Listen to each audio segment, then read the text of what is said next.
কখন ডেকেছি আপনাকে? স্পা করার তো একটা সময় হয় নাকি? এই একদম চোপা করো না, দেখে এসো যাও বাইরে কত গরম আর জ্যাম। নাও জামা প্যান্ট খুলে ফেলো। মানে আমি আপনার সামনে জামা প্যান্ট খুলবো? হ্যাঁ, আমাদের কোম্পানির শরীর দেখো স্পাতে এটাই নিয়ম। আমরা আগে শরীর দেখবো, তারপর চেক করবো কোন স্পাটা করবো। নিন, এবার পিঠটাতে ভালো করে ক্রিম লাগাবো। বাবা রে, এরকম করে কেউ পিঠের ওপর বসে? হ্যাঁ, পিঠের উপর বসে আমরা কাজ করি, আমাদেরকে শেখাতে আসবে না। ভালো করে যাতে ক্রিম গুলো মাখাতে পারি পিঠে, তাই জন্য।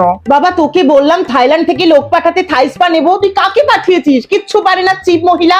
এই চিপ বলে কাকে বলছেন? আমার বাড়িতে সার্টিফিকেট আছে, 10 বছরের এক্সপিরিয়েন্স আছে। শিম্প্যাঞ্জি, ওরাংওটাং, বাঁদর সবাইকে আমি স্পা করিয়ে এসেছি। তা ম্যাডাম, আপনি তো বাড়িতে একাই আছেন, দেখতে শুনতেও ভালো, তা ছেলে স্পাওয়ালাকে ডাকলেন না কেন? মানেটা কি?